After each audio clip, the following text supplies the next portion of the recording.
what started. It was actually you in the video.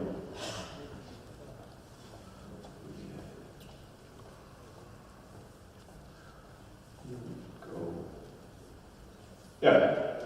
Technique first is the caption of today's presentation, today's lecture, and the things I'm going to talk about are also in very close relation with what Haro and I have seen over the last hours and the last day. Eli hän aloittaa sillä, että käy vähän läpi sitä, mitä tehtiin tuossa aamupäivällä ja näitä ajatuksia, mitä hän on nähty, kun te olette heittäneet, ja niin kuin hän on painottanut, tekniikka tulee aina ensin. Yeah, I think Finland is the country where most people know a lot about javelin, so people also already know a lot about me, but usually working with people, I like to get you better, and of course you get the chance to get to know me better, so first of all I will talk a bit more about my background. Suomessa ollaan ja Suomessa tiedetään paljon keihäänheitosta ja suomalaiset tietävät paljon myös Tomaksesta, mutta hän kertoo vähän omasta taustastaan ja koska hän haluaa, että tunnette hänet vähän paremmin kuitenkin, niin kuin päästään kunnolla liikkeelle. I was born in the city of Jena. It's the city where the men's world record came from. So Jens Leslie threw the world record actually in the city I was born, and I'm still living in the city. My family is very close to the city as well, and I went to school there, I went to university there, and I'm actually still living there. Eli hän on syntynyt Jenassa, kaupunki Saksassa, josta muistatte eilisestä maailmanennätysmiesten kehällä. Siellä 98 metriä on heitetty. Hän on käynyt koulut siellä ja harjoittelee edelleen siellä ja perhe asuu siellä. About my sports journey, I started with the track and field ever since. So in the second grade, I was about 8 years old, 7 to 8 years. I started with the track and field. It started with 2 trainings a week, doing everything, running, jumping and throwing.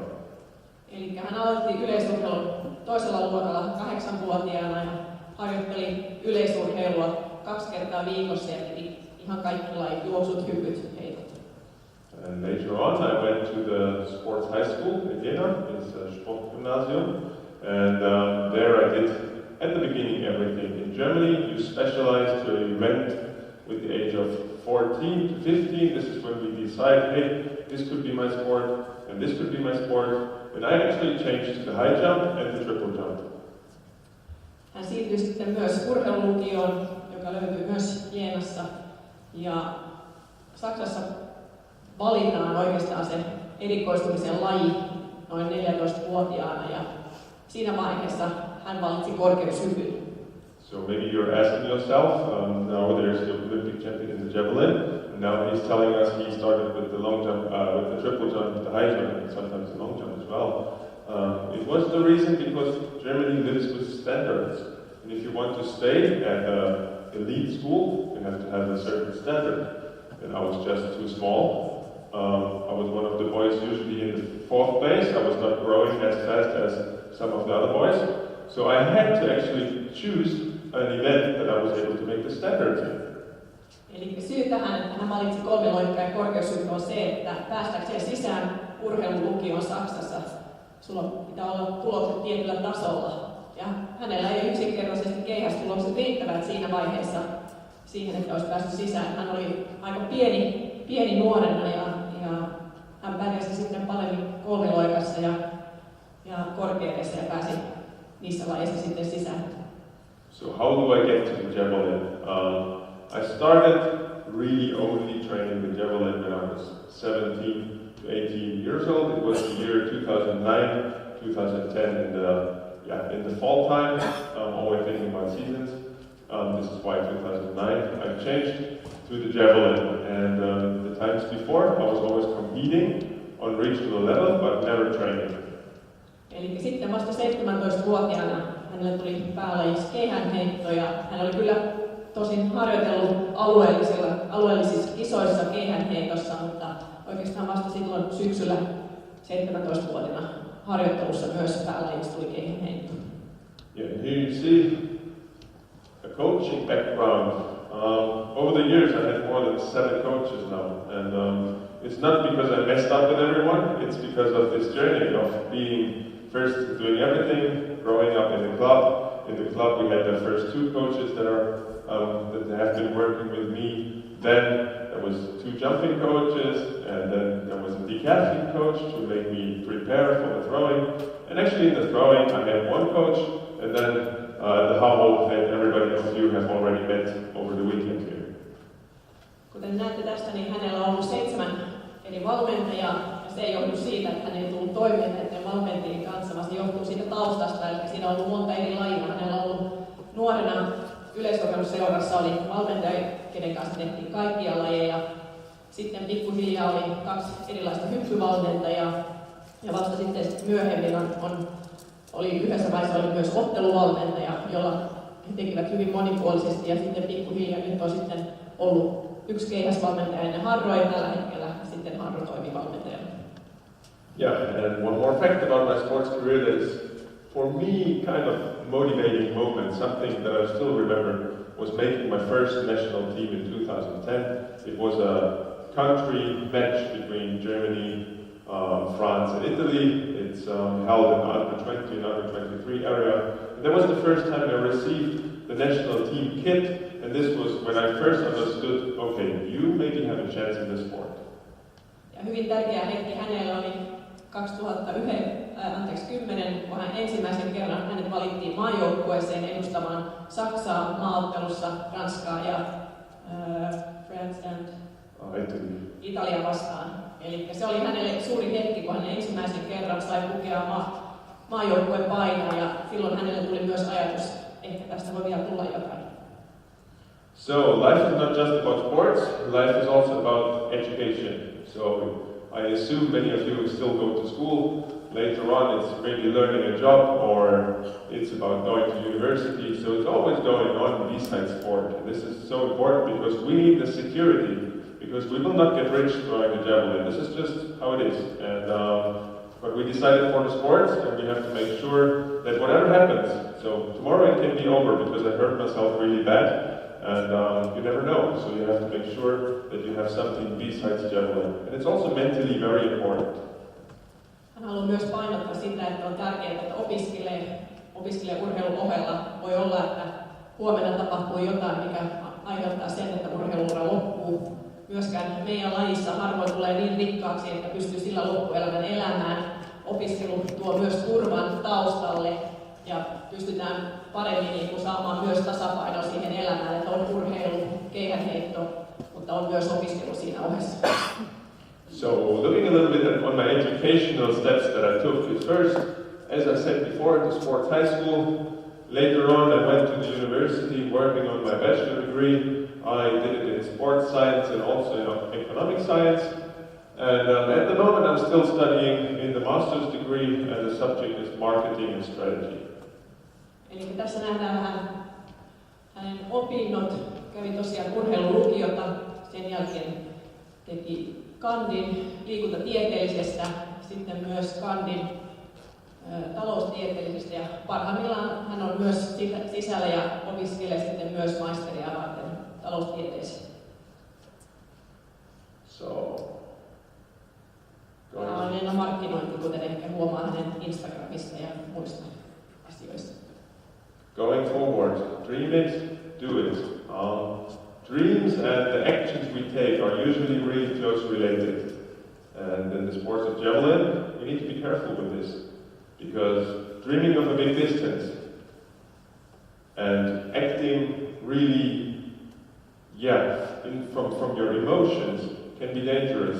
Because we think we have to act really strong and hard to throw really far, which we all dream about. I assume we dream about. I will ask you later what you're actually dreaming about.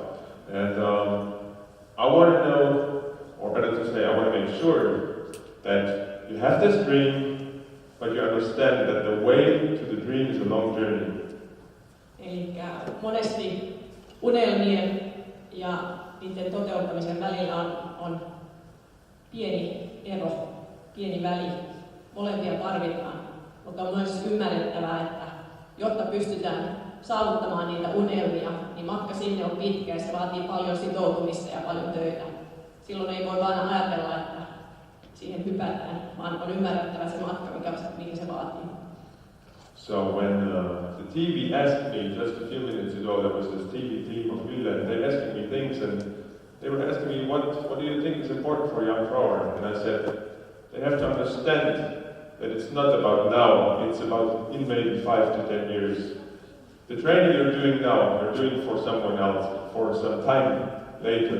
And you're always doing it for yourself, but you have to see that it needs a lot of patience. And of course, sometimes it's hard to say, okay, I go easy here. I'm maybe not aiming to win this youngster competition. But hey, I tell you what, I really don't care if you throw far in the under 16, under 20, under something. I will look up to you, and I will show you my best congratulations at first, and appreciation, of course. Being an international athlete, I understood that it's about throwing far when you grew up, when you actually have a chance to make a national team. It's not about winning any youth competitions.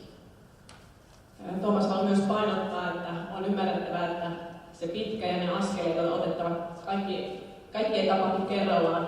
On ymmärrettävä, että on oltava kärsivällinen, otettava oikeita pieniä askeleita eteenpäin, jotka ehkä 5 tai 10 vuoden päästä vievät teidät sinne huipputulokseen. Ne pienet askeleet on otettava, on oltava kärsivällinen, koska silloin se vasta ratkaisee, että kuinka pitkälle te sitten olette aikuisia. And of course, especially the coaches and also some athletes might ask now, but how can you stay motivated if he's saying it only matters in 10 years and not now? Of course, I also wanted to win all these competitions. But later on, I understand that if you have only the winning on your mind and the throwing far on your mind, being young, you will actually destroy yourself and you will never get the chance to get where you want to get. So it's this game between feeding the dog a little bit to make him come, but don't give the dog so much food that it gets fat and sits there. Eli hän teki tässä vertauksen siitä, tästä kärsivällisyydestä, että meillä on koira, totta kai sillä pitää vähän ruokkia, pysyy motivaatio yllä, meillä tästä nuoren urheilijan. Annetaan sopivasti ruokaa, että se liikkuu ja tulee perään, mutta ei anneta liian paljon ruokaa, että hän jää sinne istumaan ja lässähtää siihen ja siihen se sitten jää. Eli pitää semmoinen tietynlainen nälkä olla mukana siinä tekemisessä ja sen kautta se motivaatio tehdä töitä sitä varten, mitä tapahtuu ehkä 5 tai 10 vuoden päästä. So now we two will close the gap to the podium, and you will just walk around, or you will walk around with the microphone, because I'm asking a question, and this is a question to everyone, coaches, athletes. I want you to raise your hand, whether in English or Finnish. Just tell everyone, why are you motivated, or what is it that means the javelin to you? What does it mean? Is it just a metal stick, or is it emotion, or you let me know, because I want to get you all to know a little better. Elikkä nyt rohkeasti vaan käsi pystyyn. Hän haluaa, että te kerrotte, miksi te heitätte keijanheittoa, mitä teille on tärkeää, mitä siinä on hauskaa, millaisia ajatuksia, millaisia unelmia teillä on. Voitte kysyä suomeksi, englanniksi, millä melkein kielellä tahansa, niin pyritään saamaan kysymys esille Tuomaksen. Jos ei käsiä nouse, niin te tiedätte, että mä tuun poimimaan teidät täältä. Yksi jokaisesta rivistä, tai ainakin välikästä. Nea, minkä takia sä heitit keihästä? Koska se on kivaa ja niin tykkään siitä. Okay, so I asked her, because they're shy, you know. Yeah, we Finnish people are a little bit shy. No problem, Yeah. no problem. So I asked her, why does she throw? And she's like, she likes it, she enjoys it. Of course, me too. Yeah. Because it's national sport in Finland. Of course. Yeah, of course. You have a rich history that we don't have in Germany, so this is also part of why you throw the javelin. Some more. I want to have. I know people in Finland that that's super emotional, but just tell the reason you're here. Is it because your parents said, "Hey, go there"? No, I think not. No niin, Topias, sä oot nyt joudut uhriksi tässä. Oli tossa ihan kiva kesä takana ja nyt Tomas tosi ehti heittää sulle jo kysymyksen, missä olet täällä? Miksi mä oon täällä?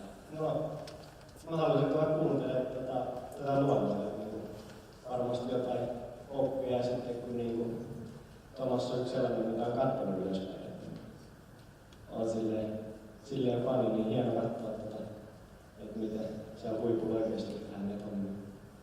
Okay, so the reason why he came here today was that he wanted to listen to your lecture, hear about your ideas, and hope that he can pick your brain a little bit and get some good ideas. And obviously, as an Olympic champion, he looks up to you. Okay, nice. But I want to still dig a little deeper into your minds, because still I have not understood why you don't play football.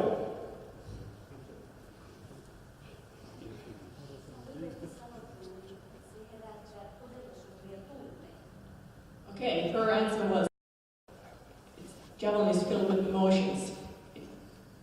Okay, the javelin of course makes you happy if it flies, it makes you sad if it's not flying. Simple thing, simple as this. Because it's not easy sport. Okay, you love the challenge. That's something I'm always saying. If the javelin would be easy, it would be called soccer. Elikkä pyhäsitte varmaan syy, miksi tykätään keihäheitosta, on, että se ei ole helppo laji. Thomas siihen lisäsi, että niin, jos se olisi helppo, niin sitä sanottaisiin jalkapalloksi. Okay, I think we found a little about why you throw the javelin. I'm sure there's much more on your mind. You're just willing to tell me. It's no problem. I'm fine with this. But really make sure why you do the things you do. Because if the javelin is not what you want, do something else. Because it's not going to make you happy in your life if you do something that you actually don't like. Hän lopettaa nyt niin sanotun kyselykiusaamisen. Kävi varmasti ilmi, mutta hän haluaa painottaa sitä, että on tärkeää, että tiedätte, miksi te teette tätä. Miksi te heilette keihästä? Jos ette nauti siitä, jos se ei ole teille tärkeää, tehkää jotain muuta. Käyttäkää aikaa järkevämmin. Okay. This was for your brain. And now let's all together look at this beautiful picture. It's young Thomas throwing the javelin. You see some awkward things. Usually you don't see this. See this? It's not there. But here, oh, a lot of ligaments, lots of muscles. You see the delta muscle, you see all these 9 small parts. And look at this hand. Like when the photographer sent me this picture, I was like, is this even me, or is this Gollum, or who is this? And look at the hand. And this is what javelin is doing to us. And now the next question that you please answer me. What does the javelin or the javelin throw mean to your body in terms of muscles, bones and ligaments?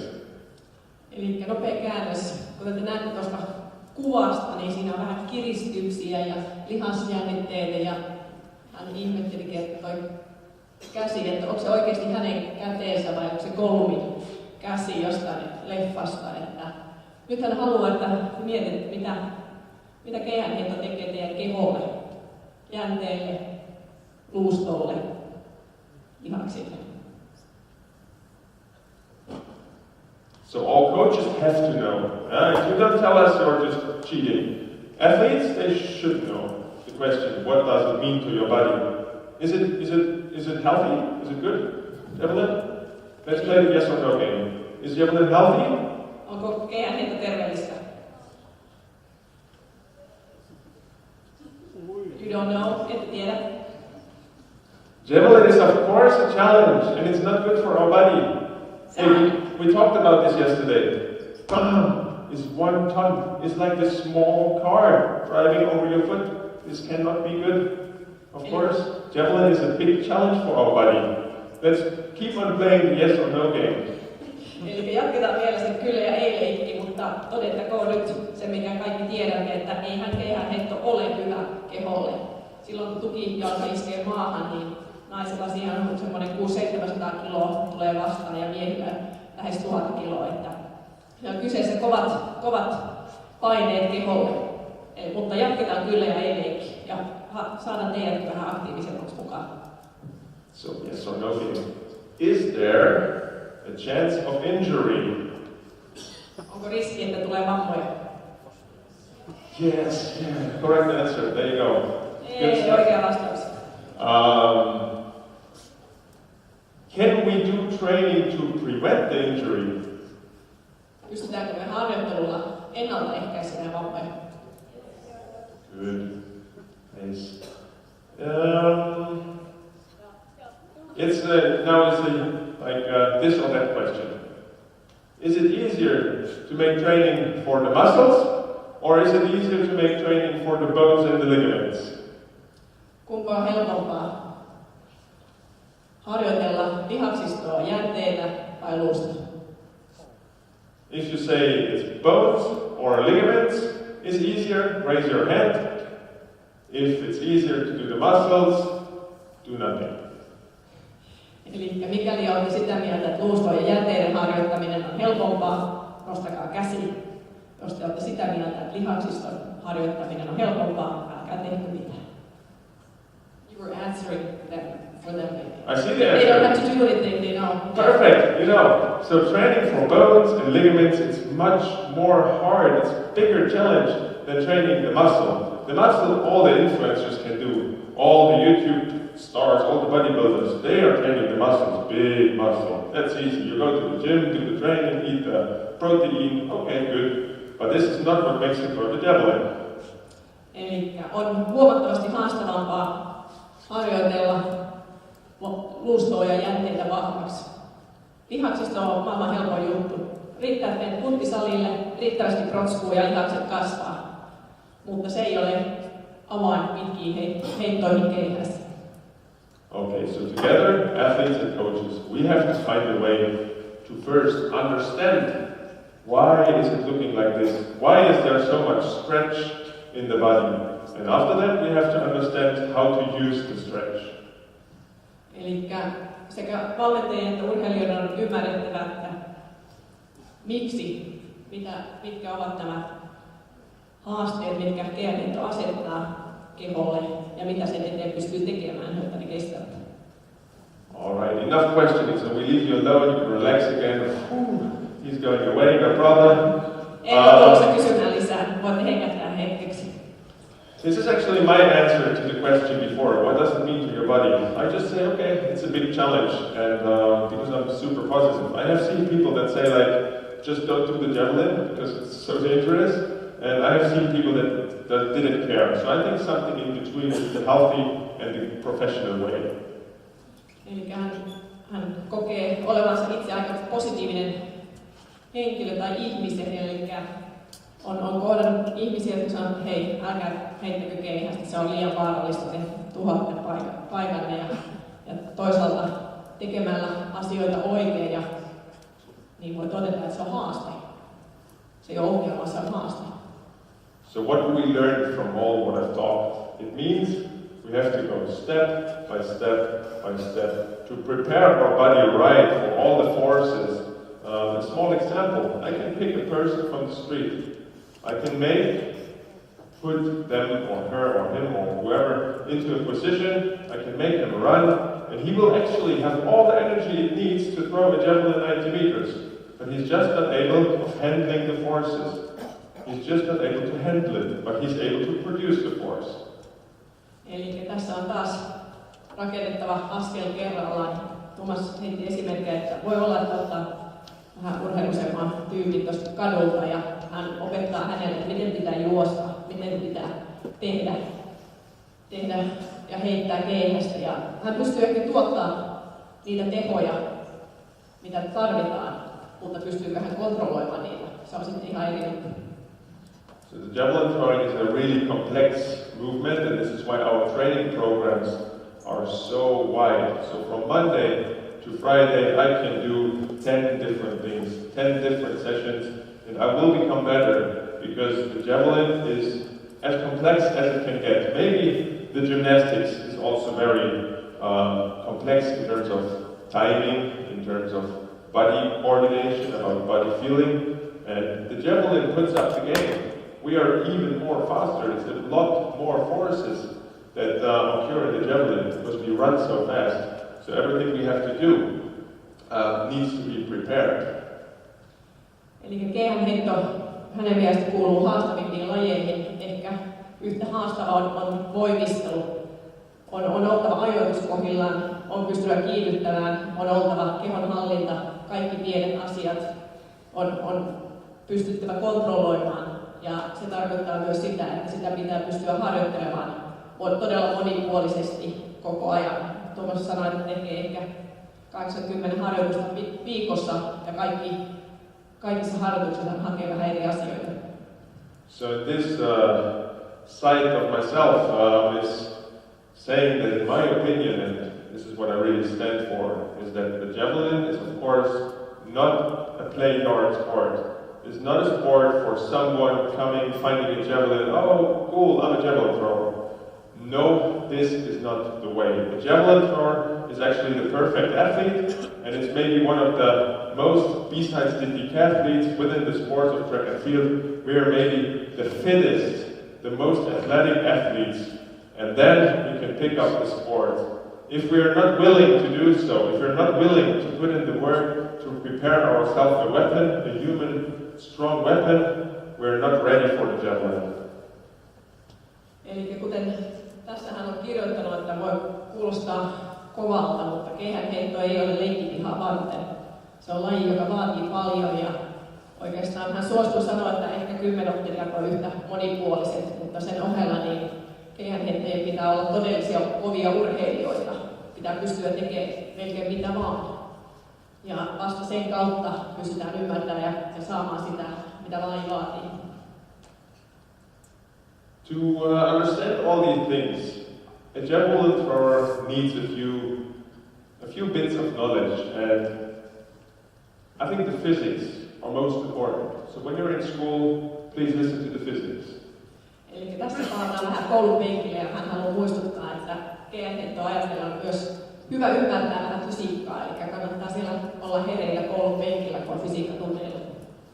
So you see me here actually training, holding the phone. I'm actually looking at a throw. I'm looking things up. I'm interested. I want to find out things. I want to look at details. And this is how a javelin thrower should act like. We should be able to explain to our friends, why is the javelin flying? This is what we did a lot yesterday, so I will not talk a long time now about why is the javelin flying. But again, this is an important question, and if you're not able to answer it, you have to do the research to find out why. Eli on todella tärkeää oppia sitä omaa lajia, ymmärtää missä on kysymys, miten heitetään pitkälle ja pitäisi periaatteessa pystyä hyvin yksinkertaisesti kertomaan vaikka kaverille, joka ei ikinä heittänyt keihästä, että missä lajissa on kyse, mitkä on ne ratkaisevat asiat, mitkä pitää tehdä oikein. And there's some important facts in the javelin. You can wait there, it doesn't matter where you come with me, it doesn't matter. I will show a few things, I think. Key figures in the javelin. So, what do we have first? We do have a mass.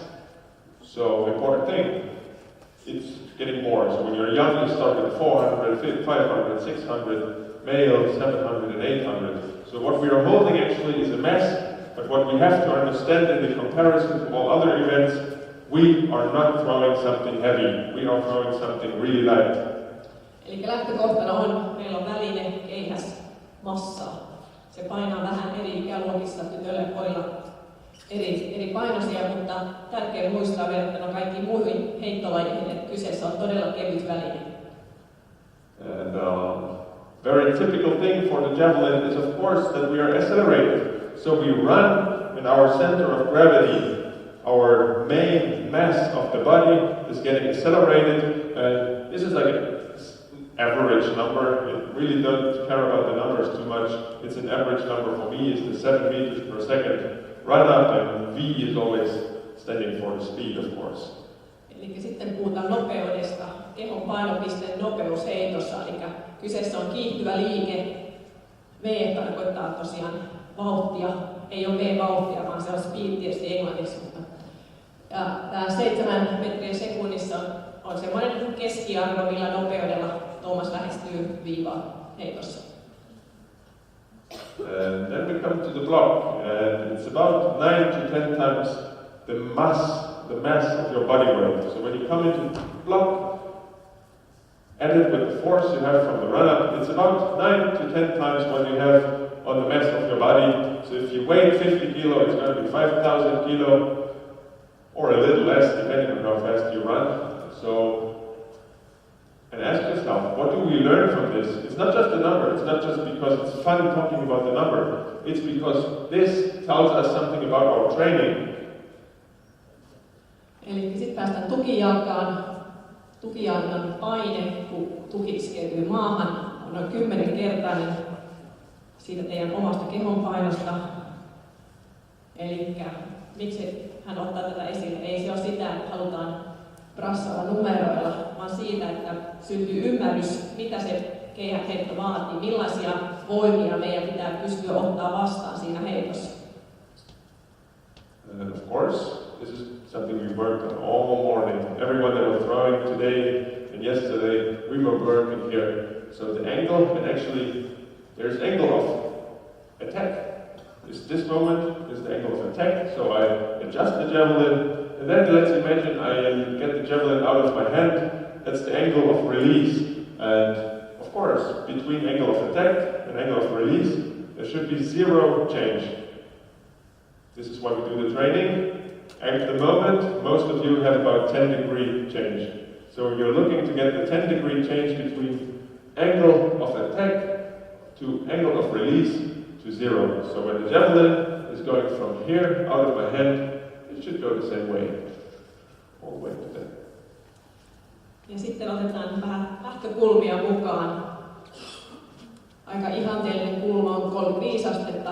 Ja tästä näkyy hyvin, hän on piirtynyt siihen heittokäden ja keihän väliin sitä kulmaa. Ja se kulma on se heittokulma, mutta pääasia on, että mikä on se kulma, kun irrotetaan keihässä. Ja tärkeintä olisi, että tämä pysyisi samana.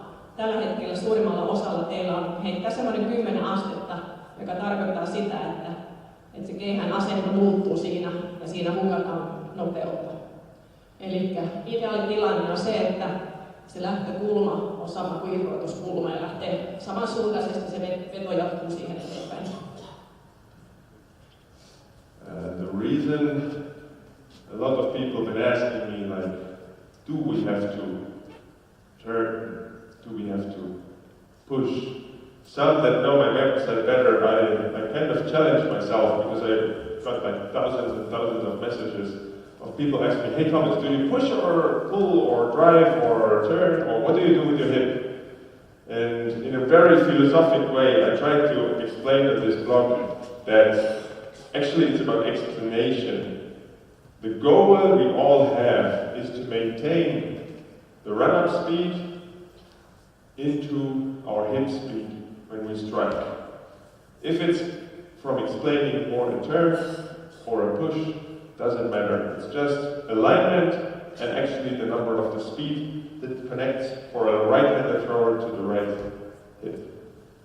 Eli hän on sanonut, että on saanut tuhansia kysymyksiä eri sosiaalisessa mediassa ja on kysytty paljon, että miten sä ajattelet sitä lantion käyttöä, että ajatteletko, että se kääntyy, sä työnnät vai millä tavalla sä ajattelet sitä ja hän haluaa palata siihen 7 metrisekuntiin, että hänen ajatuksensa se, että se on ihan sama käytännössä, että miten sä ajattelet, että se on työnnön tai kierron kautta, niin tärkeintä on, että se vauhti säilyy ja etenee, se lantio mukaan tukee. Ja se on se pääasia, että siinä ei hukata sitä nopeutta ja vauhtia, mitä on rakennettu siihen.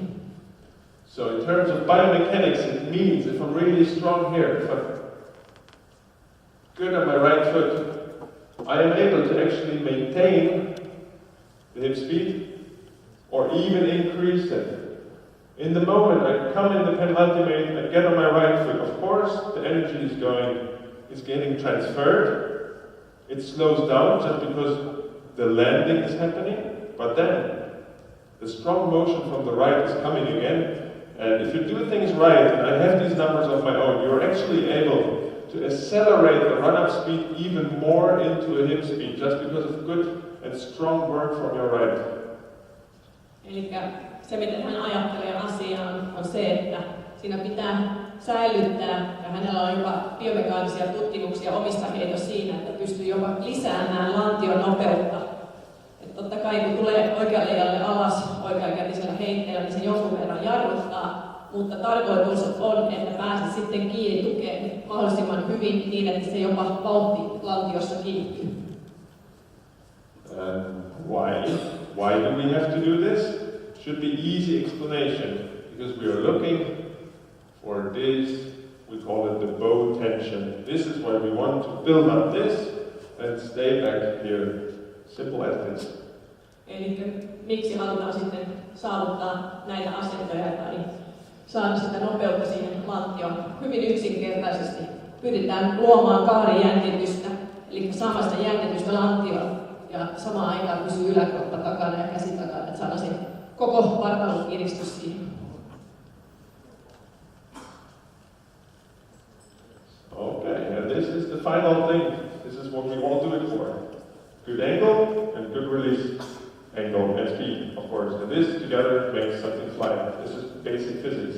Good angle, good speed, flies good. Problem, javelin is not a ball, javelin is long. So this is why the angles are so important. If the javelin would be a ball, everybody knows we have to throw it at 45 degrees as fast as we can, and it doesn't matter. But the javelin is long and complicated, so this is why we have to put in more work compared to a professional ball thrower, if there is any. Eli siihen tuli vielä nuoli perään, eli mitä siinä on tärkeää, mikä korreloi siihen, että keihäs lentää pitkälle. Se on hyvä lähtönopeus ja oikea kulma. Eli jos vertaillaan vaikka pallon heittämiseen, niin tiedetään, että no niin, 45 astetta ja se lentää kauaksi. Mutta kun kyseessä lajina on keihäs, niin siinä tulee aerodynamiikka, eli pitkä väline mukaan. Ja sen takia on niin tärkeää just, mikä on se optimaalinen asento siinä keihässä.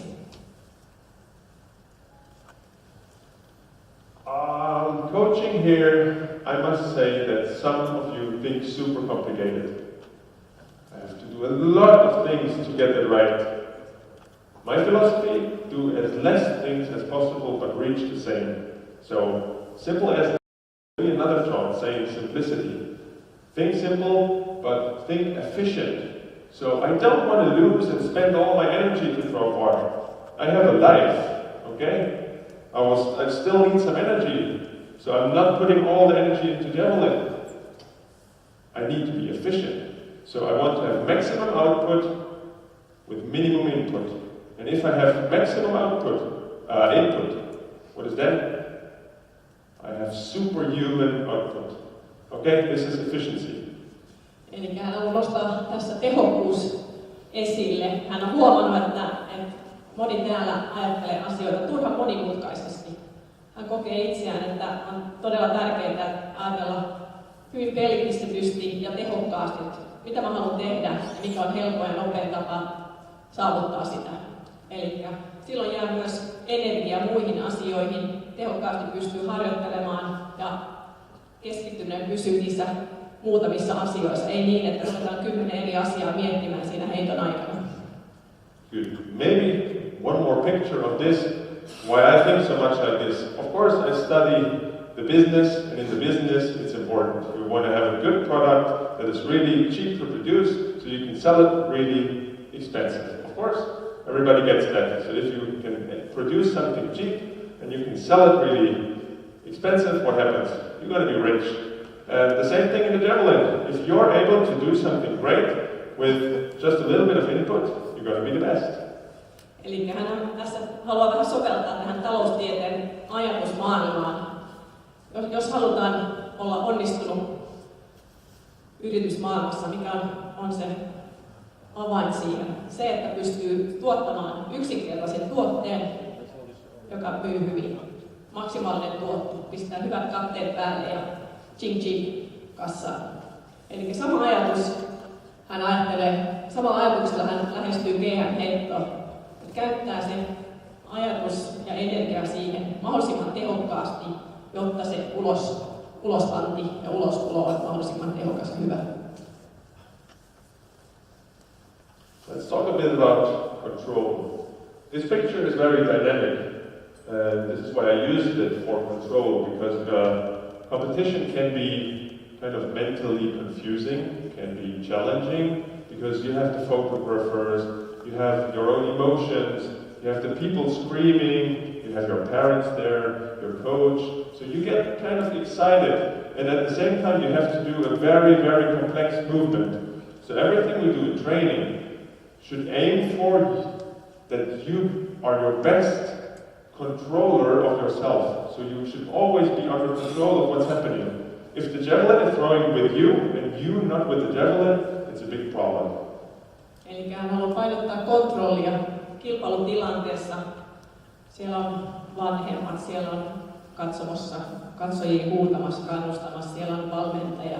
Se on monta eri tekijää. Samaan aikaan pitää pystyä tekemään jotain hyvin kontrolloidusti kehon kanssa. Ja sen takia on myös tärkeää, että jo harjoittelussa on koko ajan se kehon kontrolli siitä, mitä me tehdään, jotta se tapahtuu oikein. What does it mean in fact? You have to control that thing. It's called javelin. You have to control it. That's basically all. And at the same time you have to maintain your center of gravity being related with the javelin. That's basically all. So what I'm talking about is that your feet and your arms are not all over the place. It needs to be nice, easy, everything. It's like a T, okay? T like Thomas, it's easy to understand. T, legs are under, javelin on top. Nice and controlled. If you look like a V or an M or an A, it's big problems because it's not stable. Always remember T, Thomas, T, straight, control. Eli tässä käytti omaa ekaa kirjainta T-mallina, eli siinä on ihminen pyritään kontrollissa. Hyvin dynaamisia, meillä on se keihäs ja meillä on keho. Ja nämä pitäisi toimia yhdessä tehokkaasti. T niin kuin Tuomas meillä sen käsi Suomen nimenkin suomeksi, mutta Tuomaksen nimi. Eli keihäs pysyy linjassa ja keho pysyy hallinnassa. Ja nämä pysyy synkassa riippumatta mitä te teette. M oli kuulemma vähän vaikeampi kirja, silloin mennään vähän sinne tänne. Okay, this is a part I never get around because people say like, Thomas, you have such a good block, how do you do it? So see the block here? And this is the perfect way. Long knee, nice and proper, there's nothing moving, the knee is not bending. And the reason I put this in is not because I want to show you how good I block. The reason is I want to tell you that this is what you want to have, but I also want to give you, after you translate it, the solution if this happens that you can still throw really far. Eli siirrytään sitten tukijalkaan ja tukijalan käyttöön.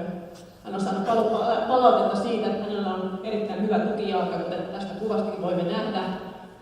Suora jalka, hyvä pitkä tuki. Ja nyt hän kertoo myös sen, että entäs sitten, jos tuki alkaa antaa periksi, niin millaisia ajatuksia hänellä on siitä, miten voi korjata sitä. So the block is very close related to timing. In javelin we often talk about timing because different movements have to happen at the right time. And when we have a strong block, we have actually more time to do things right here.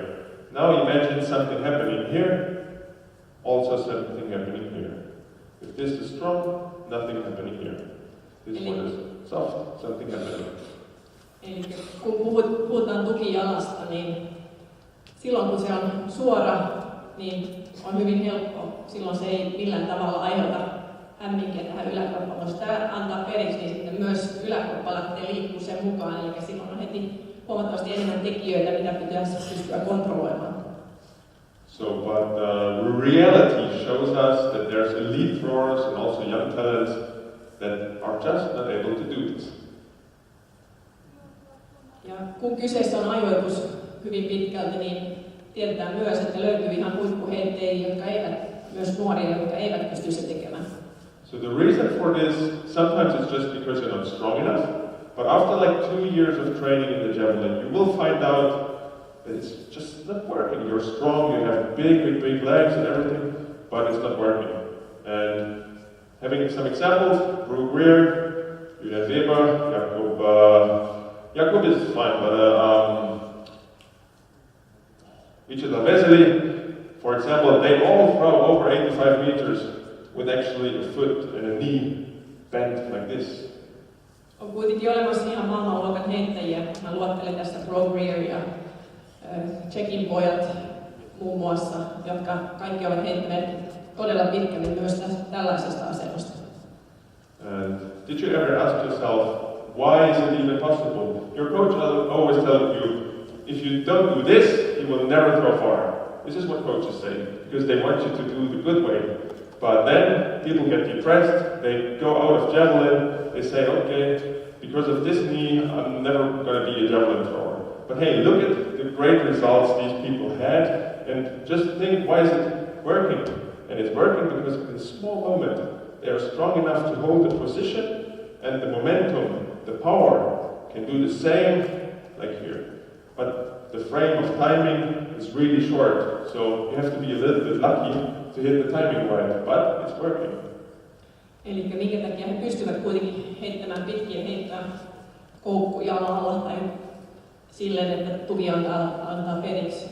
Kysymys on itse asiassa herkemmästä ajoituksesta. Jossain vaiheessa siinä tulee kuitenkin se pito. Ja jos siinä oikealla hetkellä ajoituksellisesti tapahtuu veto, niin silloin sä saat kuitenkin sitä tukea siitä jalasta.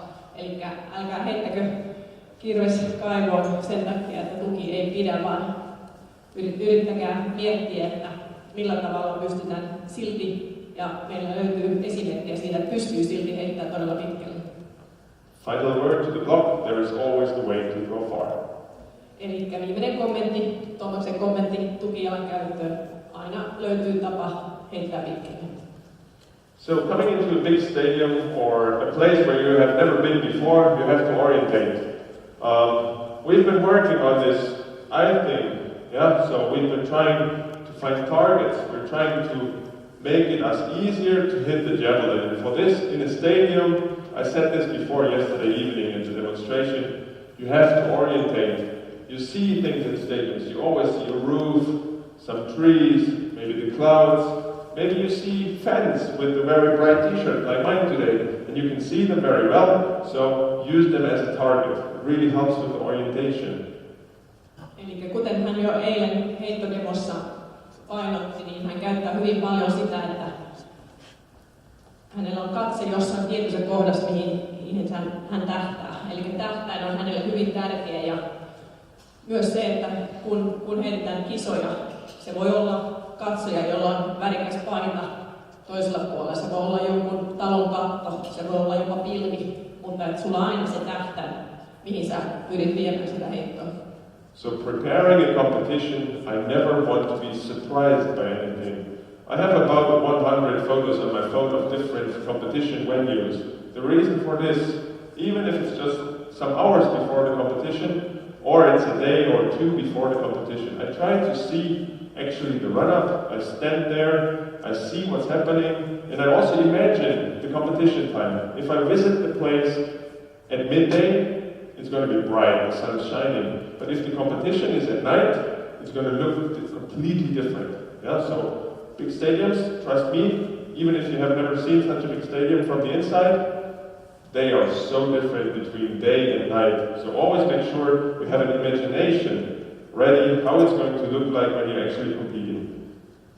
Tuomas sanoi, että hän haluaa aina pysyä kontrollissa, ja hänellä on yli 100 kuvaa eri stadioneista, ja yleensä ennen kisaa niin hänellä on selkeä mielikuva siitä paikasta, hänellä on kuva siitä, ja jopa ottaa huomioon sen, että jos kisa on illalla, se näyttää erilaiselta se stadion kuin miltä on näyttänyt päivällä, jos se kuva on otettu vaikka päivällä. Eli hän haluaa, että pystyy hyvin tarkasti valmistautumaan esimerkiksi kisaan ja hakemalla sitä fiilistä, sitä näkymää, mitä näkyy heittoradan päässä. Hän kuvittelee itseään heittoradan päässä ja näkee sen stadionin. It all sounds kind of complicated, but as I said, we look for a simple way. So our training needs to prepare us for everything coming. Let's start with orientation. Let's use exercises where we have to stand sideways and boom, see what's going on. Stand sideways, boom, see what's going on.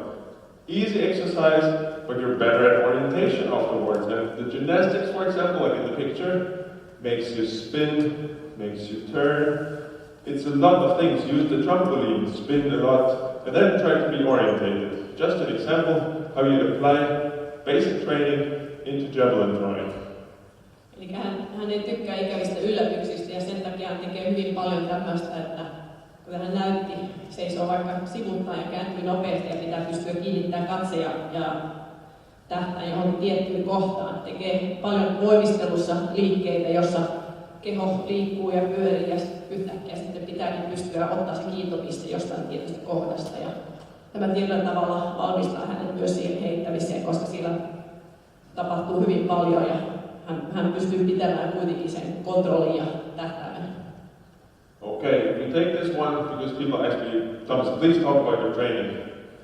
Let's start. We started on the eyes orientation. Now let's go shoulder area. Again, picture just perfect. The rings, they are flexible. They make us move a long way. So always, whatever I'm doing, I'm looking for a long range of motion. I don't want to have small movements. I always want to have big movements. Because in the javelin, we need a big range of motion. And many of you, that's what we already found out, are super tight here. You're actually not able to get this one up. It's not working because you're too tight here. So you have to be strong, but at the same time flexible in the shoulder area. So parallel bars, rings, handstand stuff, everything that puts a lot of intensity into a big range of motion. Eli avain GM on se, että saa laajat liikkeet. Ja hän huomasi, että moni teistä puristaa jonkun verran ja sitten jäykkyyttä on vähän turhan paljon, eikä hän pyrkii harjoittelussaan ja käyttää paljon eri voimisteluliikkeitä ja telineitä. Ja hänen ajatus on aina se, että saada laaja liike, koska sitä haetaan myös heittoon, aina laajuuden kautta. Then talking maybe about yoga kind of exercises that a lot of javelin throwers do because they think it's good for rehab.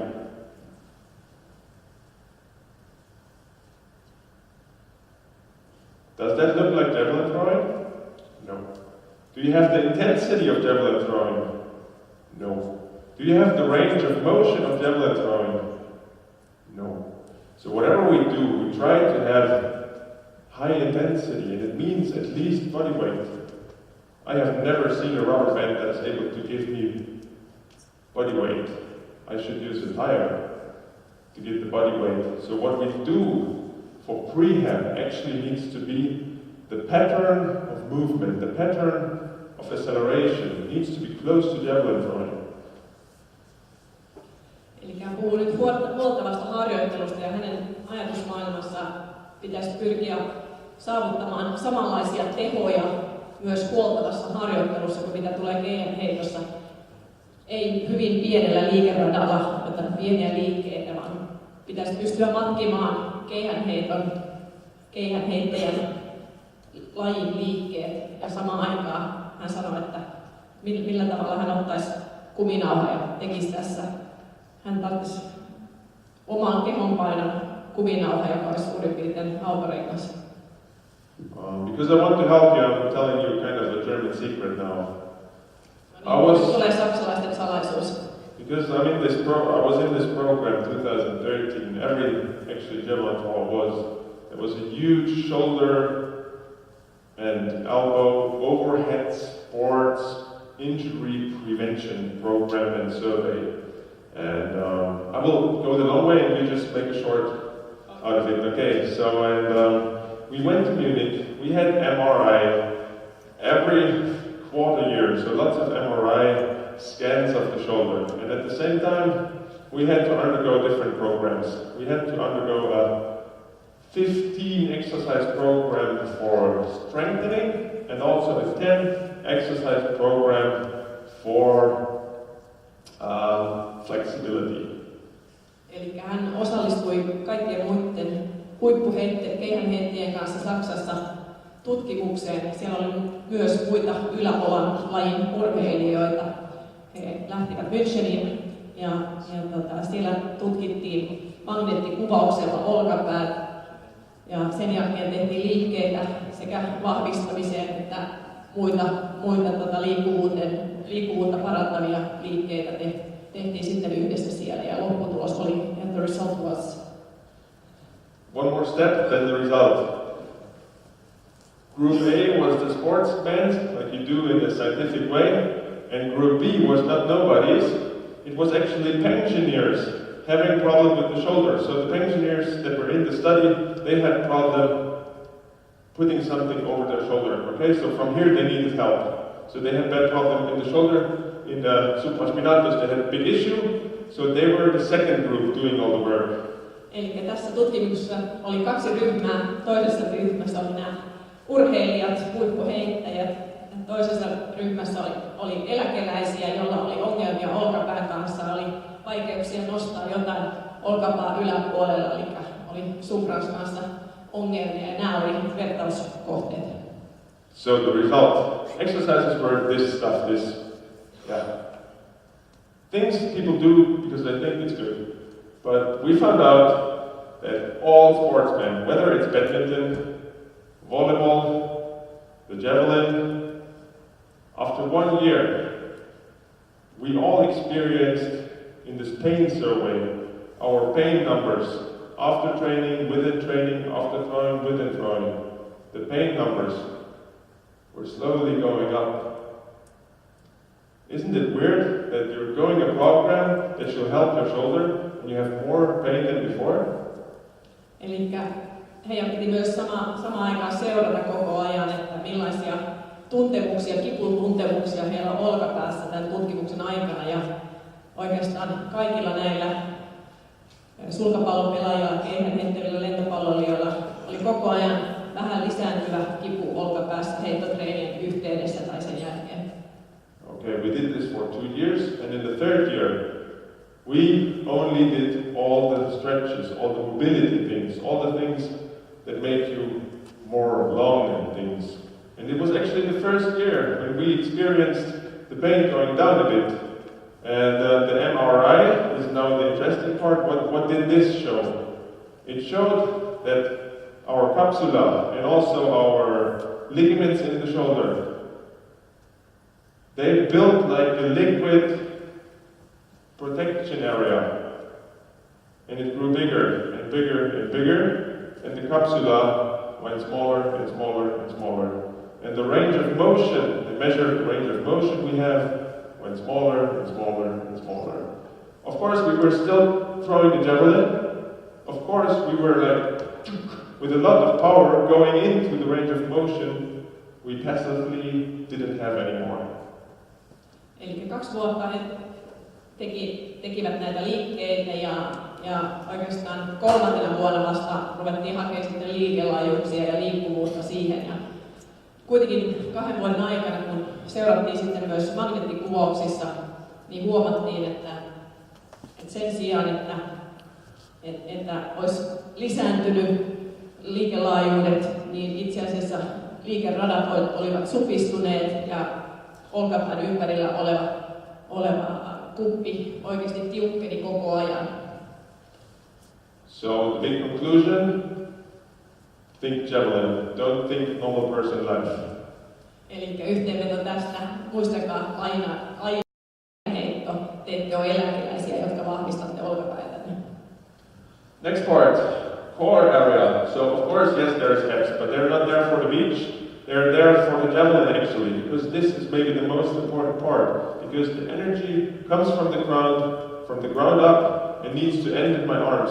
But this is like the big and most important area to translate the force from the ground into the javelin. Jos katsotaan kuvaa, niin ihan komeat vatsalihakset siellä, mutta ne ei ole biitsiä varten, niin kuin hän sanoi, vaan ne on keihäänheittoa varten. Jotta pystytään hallitsemaan ja käyttämään sitä voimaa, mikä tulee tukijalan kautta, niin tarvitaan erittäin vahva keskivartalo, jotta se voima ja nopeus siirtyy sitten ylöskäteen. Alright, so this is the critical parts. Doing training for the legs, you're a Nordic country, you have a lot of skiing. It should be no problem for you guys to do a proper and nice and applied training for the legs. Eli mehän ollaan hiihtomaan, eli suomalaisilla on tietysti hyvin helppoa lähteä hiihtämään ja sen kautta vain vahvistaa jalkoja. Okay, and then it's not on the picture, maybe on the next, I don't know. No, it's not actually. Foot. Always we did it in the morning, the sandbird. Prepare your foot for 10 times body weight. Eli älkää unohtako myös jalat ja jalkaterät, nilkat. Tänään teitte tuossa aamupäivällä hiekassa niitä liikkeitä. Muistakaa, se on jalkapöytä, joka pitää ottaa se eka isku vastaan, kun tuki tulee maahan. Now we've been talking about single areas, but for training, now think of exercises that, in the best case, combine them all.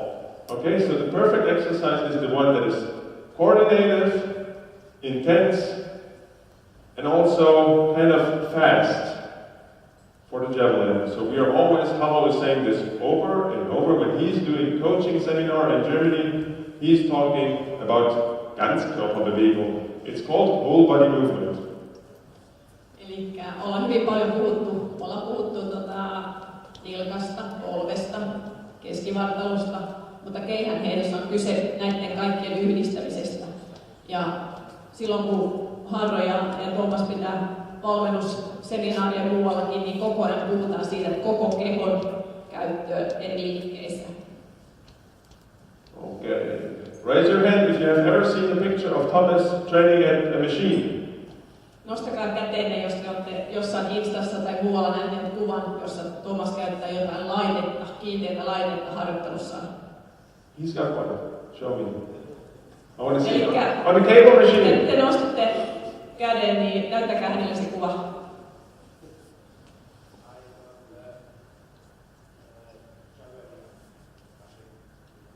Okay. German throwing machine. Okay, I'm not using it. Very good. I'm only using the main I know what you know. You know this fun thing. This when I did this, a lot of people. The one where you're sitting. And also this, yeah, you can do it both ways. I'm not using it any longer. So 3 years ago, I would say yes, it's maybe a good machine, but we found out it's not good. For men, for women, it's nice. For men, it's too slow. I'm sorry. So the big thing, Thomas is never working on any machine because it's not whole body movement. Actually, how is it good for javelin? Does anyone throw like that the javelin? Hän haluaa vähän haastaa teidät tässä nyt, eli hän tosiaan on käyttänyt tätä saksalaisen heittolaitetta myös aikoinaan, mutta väittää kovasti, että ei kyllä enää, vaan tällä hetkellä he hakevat nimenomaan niitä koko kehon liikkeitä, ja hän tässä esimerkkinä näytti, että miten tämä liike, että istutaan penkille ja tehdään pystypunneruksia, niin miten se liittyy, millaisessa asennossa hän on, niin miten se liittyy keihäänheittoon. Okay, next machine. Seuraava laite. Is everything not related to javelin? Because in the javelin, I have no chair, I only have the ground. So in every exercise, I want to have the force working against me from the ground, okay? I don't want to have the force working on my back, the force working on my hamstring, because in the javelin, all the force is just coming from the ground. Yeah? I'm never laying on the wall when I'm throwing the javelin, so think about the forces. Eli hän haluaa nostaa esille sitä, että kun heitetään keihästä, niin ei istuta missään. Ei meillä ole mitään penkki, missä istutaan ja tehdään siinä. Vaan hän haluaa työskennellä koko ajan niin, että ottaja tekee lattian tai radan kanssa sitä harjoittelua, koska sen kanssa tehdään myös sitä heittoa. But find simple ways. Don't overthink the javelin. I don't like if people think too much in the javelin. I had this guy yesterday standing like, oh, building it up perfectly, and maybe one more degree, oh no, okay, one more degree, no. Hey, this is not natural. We were hunters before. So we guys were sitting in our village. There was suddenly the mammoth there. Oh, there's the mammoth. What did we do? We took the javelin, we ran, and boom, the mammoth was our food. This is how we grew up. This is in our genetics. This is the program that we will all not change. Imagine the hunter. There was the mammoth. Okay, mammoth guns. I'm sorry. So think basics. Think simple. The javelin is still something to throw away, not to think about a lot of time. Eli yksinkertaistakaa, ajatelkaa yksinkertaisesti, kun heitatte keihästä. Eilen oli kuulemma joku, joka hyvin tarkkaan mietti, että no ootas nyt on jalka tossa ja nyt on jalkoja ja käsiä, pitää vielä vähän kääntää ja vääntää. Kaikki ihmiset lähtevät, mennään taaksepäin ajassa, niin kaikki olivat metsästäjiä. Eli siellä hän kertoo, että jos mammutti käveli tossa ja otti keihään ylös ja piti saada ruokaa, niin ei siinä hirveästi mietitty, että mitkä on nämä asennot nyt, että se varmasti osuu siihen, että se olisi ehtinyt jo mennä ohi. Eli se löytyy selkärangasta jostain se heittäminen. Älkää tehkö siitä liian monimutkaista. Okay, think simple. With everything you do, know your limits. I told you about 160 throws I did in the training camp. You have to know the limit. Maybe 161 is too much. So together with your coach, you have to every week increase the limit, but the limit is not always getting better. Sometimes the limit on a day is much lower than it was before. So have a daily limit, have a good feeling, and for that you have to communicate and feedback all the time. So coach and athlete are always speaking about the same things. Otherwise we are working far below the limit or above the limit. So we always want to match the limit. Eli on tiedostettava omat rajat, omat määrät. Se, että hän kertoi eilen, että joskus kun ei ollut tyytyväinen keihään lentorataan, niin hän on sieltä nurmelta heittänyt jopa 160 heittoa, mutta se voi olla, että se 161. heitto olisi ollut liikaa. Se olisi ollut hänen rajan yli. Ja se rajahan voi vaihdella päivästä toiseen, kerrasta toiseen. Sen takia on hyvin tärkeää, että urheilija ja valmentaja kommunikoi, miltä tuntuu, otetaanko vielä lisää heittoa vai missä se raja on. Se, mikä on tämän päivän raja, niin se voi olla ihan huomattavasti vähemmän tai huomattavasti enemmän ensi viikolla. Now think about training plans. How detailed shall the training plan be 4 months before you do actually the training?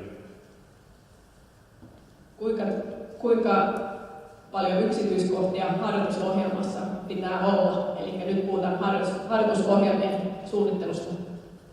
And from the explanation before, you should see that the best training plan is actually almost just a structure and not a detailed plan.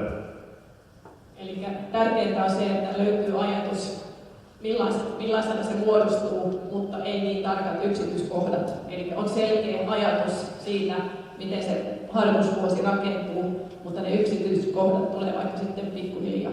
On professional level, we are actually training on a flexible maximum daily potential. Eli pyritään aina jokainen päivä, jokainen harjoitus tekemään maksimaalisen hyvin. Silloin ei pystytä lukkiutumaan tiettyihin määriin tai jopa liikkeisiin, vaan on pystytään olemaan joustava. Nyt hän puhuu tietysti maailmanluokan heittäjästä, aikuisheittäjästä, mutta on ymmärrettävä se, että jos lukee ohjelmassa, että just tämä määrä, nämä liikkeet, jos ei tunnu hyvältä, onko siinä järkeä?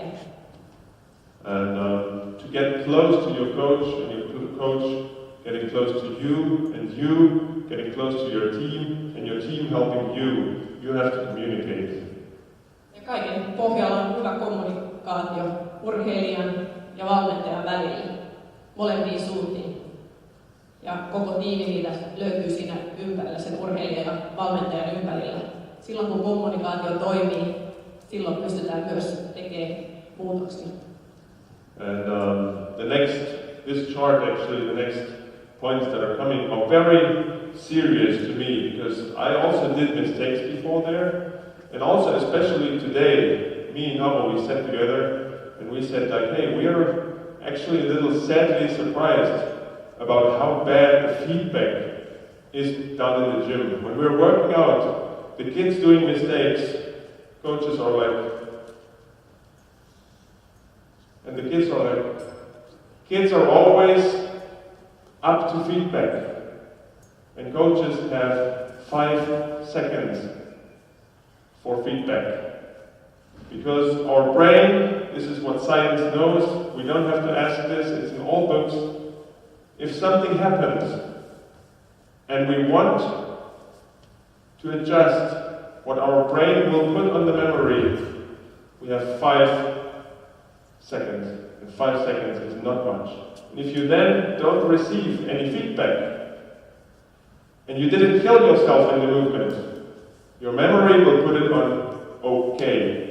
But if the throw wasn't okay, it's wrong on the memory. So please, from the moment on we meet again in the gym, I want every coach to give feedback. Eli tiede kertoo, että valmentajalla on käytännössä 5 sekuntia heiton jälkeen tai minkä tahansa suorituksen jälkeen antaa palautetta. Ja he ovat vähän ollut hämmästyneitä siitä, kuinka vähän valmentajat täällä ovat antaneet palautetta urheilijoille. Ja hän toivoo, että nyt kun täällä on vielä harjoituksia edessä, niin antakaa urheilijoille palautetta. Käyttäkää se arvokas 5 sekuntia, mitä teillä on aikaa. Muuten, jos ei palaute tule, niin aivo rekisteröi suoritusta hyvänä. Eli urheilija tarvitsee sitä palautetta siinä suorituksesta, jotta pystytään korjaamaan sitä.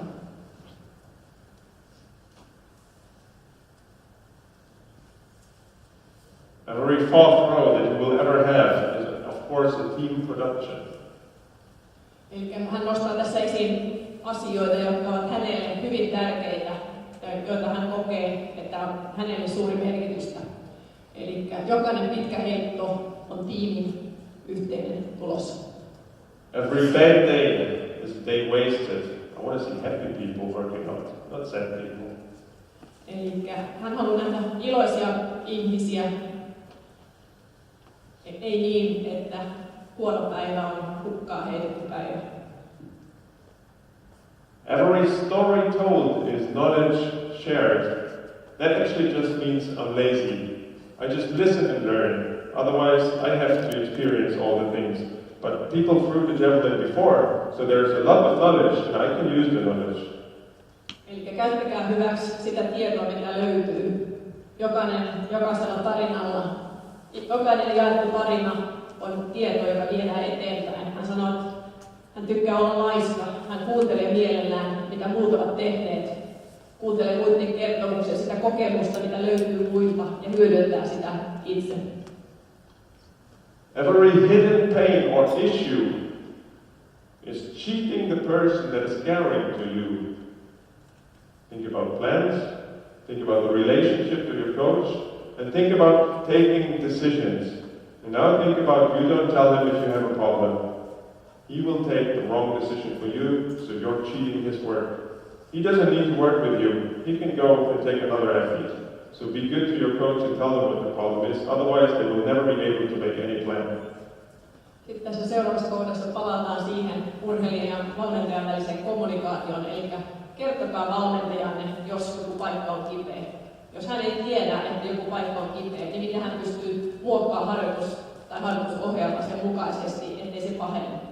Eli siinä tapauksessa se on hukkaan heitetty aika ja Tomaksen mielestä se valmentaja voisi mennä valmentaa jotain muuta, jossa kommunikaatio toimii paremmin.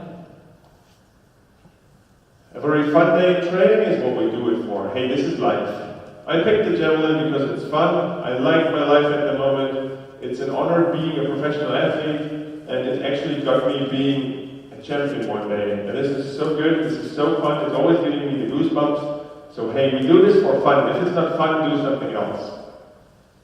Ja tässä tuskin viimeisenä, mutta eikä toiseksi viimeisenä kohtana hän haluaa taas painottaa sitä, että muistakaa, tämä on hauskaa. Hän tuntee olevansa etuoikeutettu urheilija, joka pystyy olla ammattilainen keihänheitossa. Mitä sen parempaa, että pystyy nauttimaan siitä, mitä tekee. Sen takia kannattaa tätä tehdä, koska sitä nauttii. And every unspoken word is time lost. You know how eager Finns are to speak. Yeah. This is the right place to tell us. This is the right place to focus, but I feel it's so important for you guys. You want to know the javelin for, so sorry. Eli mun piti tässä muistuttaa Tomasta, että mehän ollaan Suomessa ja mehän ollaan tosi puhelias kansa. Niin tässä viimeisenä kommenttina hänellä on se, että jokainen sana, mikä ei ole sanottu, on hukattu aika. Eli puhukaa, kommunikoikaa, keskustelkaa. Actually, I have a solution for not talking and still doing the same. So feedback in the big stadium, Halo had big problem with his voice 2 years. We were barely talking. And I'm always talking about talking, and he was the guy that was not able to talk, okay? So what did we do? In javelin, it's javelin language, there's science. Feedback is this. Hey coaches, I don't want you to get a sore voice. I want you to have this, or that, or... There's always a way of communicating. And if you don't want to speak about an idea and training, we have a Yen Javelin team WhatsApp group. We don't have to talk, we can text. Eli jos te ette tykkää puhumisesta, niin löytähän siinä muitakin keinoja. Kuten olette ehkä huomanneet, niin Harolla on vähän haasteita puhua. Ääni on ehkä aika vaisu ja ollut äänen kanssa paljon ongelmia. Ja parin vuoden ajan, niin vaikka Tuomas on panoittanut, että puhukaa, niin heidän piti miettiä muita ratkaisuja, muita vaihtoehtoja. Pääasia on se, että tulee se palaute liikkuu urheilijan ja valmentajan välillä. Se voi olla peukku, joka on ylöspäin, sivulle tai alaspäin, tai näytetään kiholla, mitä pitää tehdä. Se voi olla niin, että joku pystyy paremmin kirjoittamaan, mitä ajattelee, miltä tuntuu. Käyttäkää sitten WhatsAppia tai jotain muuta, mutta aina löytyy tapoja kommunikoimaan. So this one shall just be, just read it and let it stand as it is. Invest the time it needs. And I spoke about patience all over and all over. And I'm not standing here because I waited for something to come. You have to work for something to come, and for a big throw, it needs a lot of work, of course, and this is why we'll, just in a few minutes, we'll work on really hard, and we will test together where actually your limit is. Eli siirrytään sitten pikkuhiljaa eteenpäin, mutta tässä viimeiset sanat vielä, eli ottakaa se aika, mitä se vaatii, jotta te pääsette huipulle. Uskokaa hänet, siihen vaaditaan paljon aikaa, mutta se on todellakin sen arvoista. Eli seuraavaksi siirrytään sitten eri ryhmien kanssa vähän eri harjoitusajat. Ryhmä 3 ja 4 aloittaa 3. Ja nyt tämä on se kuuluisa harjoitus.